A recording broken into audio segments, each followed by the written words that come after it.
Chapter 19.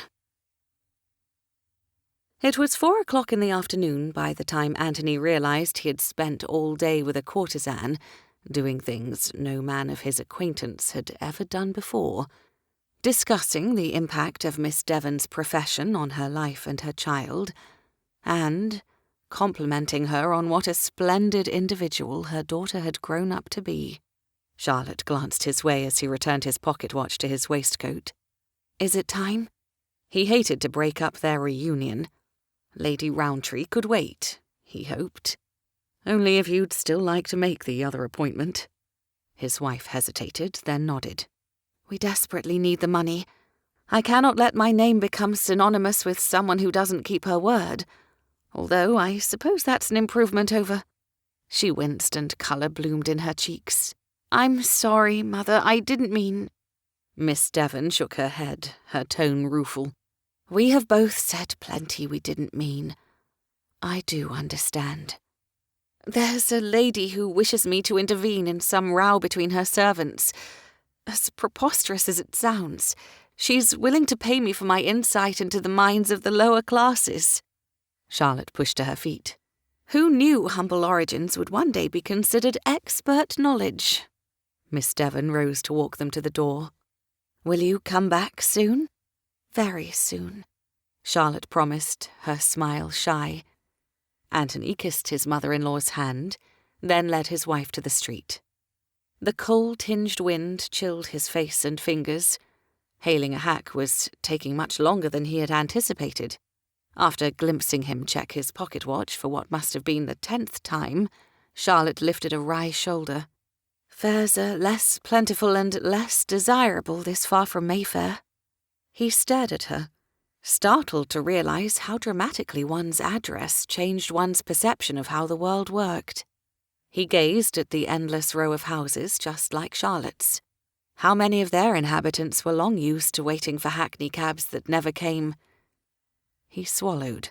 The lower classes had far fewer opportunities in countless ways, regardless of the size of their pocketbooks.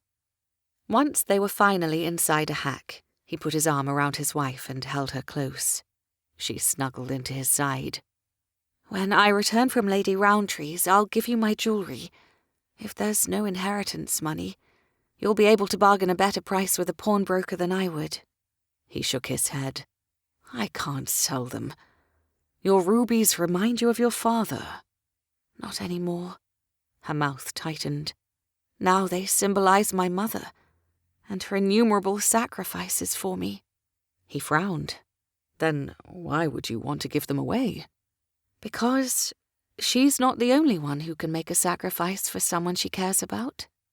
Charlotte's eyes didn't leave his. "Promise me you'll pawn them. It's for us." Warmth filled his heart as he gazed down at her upturned face. Handing over her most valuable possession wasn't just a sacrifice. It was trust.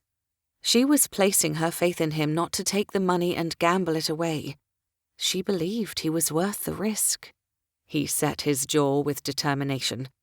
Charlotte was also worth sacrifice. If there was any way to stay out of prison without selling her sole heirloom, he was determined to find it. "I promise. We'll sell your jewels only as a last resort," he said at last.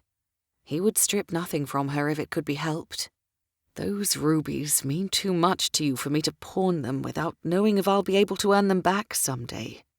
Her solemn blue eyes stared up at him for a long moment, before she returned her head to its resting place against his shoulder. He pressed a kiss to her hairline, in awe that, of all the women who he might have found himself accidentally betrothed to, this was the one he'd been fortunate enough to capture. What she perceived as her greatest flaw, being born the child of a courtesan, didn't bear the least reflection on her own character. He didn't care a fig about her past, or the reputation of her family members. The last thing he wanted was for her to feel that she needed to be someone she was not. Her mother was a delight, and loved Charlotte exactly as she was. So did Anthony. He froze in realization. Good Lord, he loved her. A rueful laugh rumbled within him at the thought. He'd beaten the dealer. Now he just had to deserve the trust she'd placed in him. He leaned his cheek against the top of her head. When the hack turned onto his parents' road, Lady Roundtree's extravagant coach and four was already waiting for Charlotte at the corner. Anthony instructed the Jarvey to pull alongside. "You'll do splendidly," he assured his wife as he handed her from one carriage to the other. "All that's required is your mind." "I'll try not to lose it on the way to Roundtree Manor," she said wryly. Anthony grinned. He doubted the Baroness had enough brains to note the difference. "Just remember, no matter what price she offers, ask for double." After the coach and four drove away, the hack's Jarvey looked down from his perch. "Be needing my services for anything else?" Anthony reached into his pocket for a coin. "No, There you are!" came a rough voice from behind Anthony's shoulder. "We've been standing at your door for an hour." Full of dread, he turned to see the two ruffians who had confronted him at the Kitty and Cock Inn. He tipped his hat to belie his nerves. "Good afternoon, gentlemen. How may I be of service?" "You can give Gideon back his blunt." "I am making great strides toward that task." Anthony hoped his cheerful smile masked the lie. "Didn't you gentlemen say I was entitled to a fortnight's grace period?" "Was." The first ruffian bared his jagged teeth. "Better hurry. You've only a few days left to make good." "This ought to help motivate you." The pockmarked ruffian shoved a folded document at Anthony's chest. He smoothed open the parchment as if it contained nothing more urgent than a request from his grandmother to visit her for tea. It did not. Fear gripped him when he saw the stamp on the bottom of the parchment. The document was a summons to surrender his money or his person 4 days hence. His stomach dropped. This was it. There was no way out. "Superb," he assured the enforcers. "Who doesn't love an invitation? I shall be certain to note the date in my schedule." "See that you do." Pockmark's eyes were cold. Broken Tooth smirked. "You don't want us to have to escort you there." An understatement. Anthony hoped his hands didn't shake as he folded the parchment and shoved it into his greatcoat. Devil take it. He had to think of something.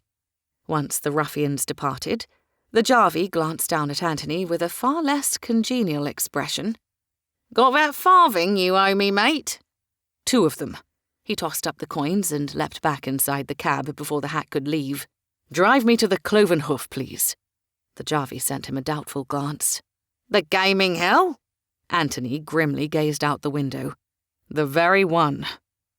It might be his only shot.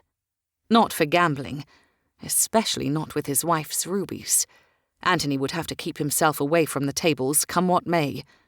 He was going to the Cloven Hoof to plead for mercy from its owner. He could pay every penny if he had more time. Surely the lord of a vice parlour had plenty of gold.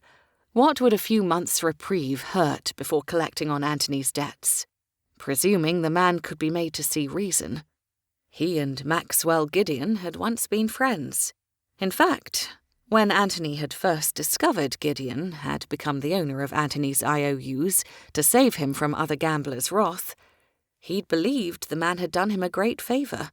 Certainly a friend would be more understanding of the vagaries of good fortune, particularly a man who ran a vice parlour of his own. But Anthony had been wrong. About everything. Not just wrong. He had been foolhardy, immature, careless. But he wasn't that man anymore. He was happy to take responsibility. Proud to, in fact. He just needed more than 4 short days to do so. The hack dropped him off at the Cloven Hoof's main entrance. The nondescript building didn't look like much from the outside, with its dark windows and scuffed brick walls. But it was the one gaming establishment in London that still opened its doors to Anthony Fairfax. He hoped. Head held high and an easy smile plastered on his face. He strode up to the door and gave the coded knock.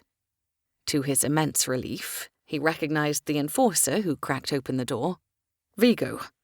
The burly enforcer inclined his head. "Fairfax." "I've come to see Gideon." "Got an appointment?" "Ask him." Vigo shut the door without further comment. His nerves sizzling with unease, Anthony laced his hands behind his neck to wait. This would work. 6 o'clock in the evening was far too early for the Cloven Hoof to be crowded. Gideon had to see him. Whether Anthony could convince him to call off his hounds was another matter entirely. The door swung open and Vigo motioned him inside. "He's in the back." With a smile far more carefree than Anthony's churning gut would indicate, he crossed the threshold into the gaming hell. Low-hung chandeliers illuminated rows of worn tables surrounded by clumps of bright-eyed gentlemen. Dice clattered across hazard tables, followed by the whoops or cries of the spectators. Cards flew across felt green faro tables before the banker gathered the chips. In every corner was a different game, a different opportunity to win big or to lose it all. Anthony's blood sang from his proximity to so many gaming tables. "Fairfax!" Lord Wainwright called out. "Knew you'd be back. Care to roll the dice with me?" Anthony's heart raced at the thought. Every particle of his body longed to do just that. Roll the dice, play the cards, make the wagers. But those days were done. "Some other time," he called back. "I'm just here to see Gideon." "Fairfax, not gamble," came a disbelieving cackle from behind a 21 table. "The end times are upon us." Anthony sent a quelling scowl in the direction of the voice, until he realized the speaker was Phineas Mapleton, an insufferable gossip not even worth the effort required to frown at him. "If you're not going to wager," came a low voice in the opposite direction, "perhaps you'll have a drink with us." Anthony turned to see the Duke of Lamley, sharing a table with the penniless Marquis Lord Hawkridge. Anthony's eyes widened in surprise. He had never pictured those two as friends. Then again, he supposed one never knew who the other guests were at Lamley's infamous masquerade parties. "I'll stop by once I've spoken to Gideon," he promised. "But I can't stay long. I've a wife to get home to now." "A what?" Whistles and good-natured ribbing filled the air. "What kind of woman would leg-shackle herself to you, Fairfax? You win her at the tables?" "As it happens, the lady won me," he hedged, correctly anticipating the wild laughter and thumps on his shoulder. He raised his voice. "Besides being able to sweep the floor with any of you pups, Mrs. Fairfax has made quite a name for herself in the arena of advice-giving. If you've a sibling, wife, or parent in need of a good dose of common sense, my wife's ability to convince featherbrains to make logical choices is second to none." "Explains you not gambling, I'd wager," Mapleton smirked. "Lord knows you aren't smart enough to walk away on your own." Anthony smiled back. "And here you stand, holding dice in your palm, further making your point." "Is she the one who helped Letitia Podmore hire her new governess?" Lord Hawkridge asked. "The very one." Anthony frowned in surprise. "How did you hear of that?" The Marquis pulled a face. "My aunt chairs her book club. Apparently, Mrs. Podmore was too busy boasting about her new governess to pay much attention to dissecting Radcliffe's latest Gothic novel. Then, you understand the level of skill and patience required of Mrs. Fairfax," Anthony replied with a grin. "If you'll excuse me, I've an appointment to keep." Before anyone else could waylay him with talk of women or wagers, he strode to the rear office and stepped inside.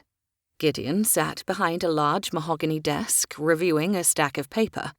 Inky black hair fell into equally dark eyes.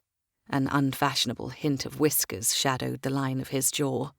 He was at the gaming hell at least 12 hours a day, overseeing everything from each halfpenny in the till to the upkeep on the worn green baize of the faro tables. Anthony took a seat opposite the desk and removed his damp hat. "Your ruffians came to call." Maxwell Gideon glanced up. "The lads mentioned they bumped into you in Scotland. And outside my parents' home just a few moments ago. Clever." Gideon leaned back in his chair. "I'll have to increase their salaries." "Why are you doing this?" Anthony clenched the ridge of his hat. "I could have sworn we were friends." I'd like to think we still are. Gideon gazed back at him blandly. However, I didn't create your debts. You did. Their uncertain nature was causing mistrust and discontent in my gaming hell. I solved the problem. Now you owe the debt to me. I'm working on it. Anthony tried to keep the desperation from his tone and manner. I've managed to earn a solid percentage of what I owe and could gather enough to repay at least a quarter of the balance by tomorrow. But it will take months to save this kind of blunt, not 4 days. You're earning funds? Gideon repeated with obvious interest. And saving? How unlike you. 25%, Anthony said. I can give you 25% tomorrow and another 25% a month from now. Gideon nodded slowly. What date was listed on the document my employees delivered? Anthony pulled the folded parchment from his greatcoat pocket with trembling fingers. Monday. Then I'll see you on Monday. Gideon returned his attention to the stacks of paper on his desk. Bring 100%.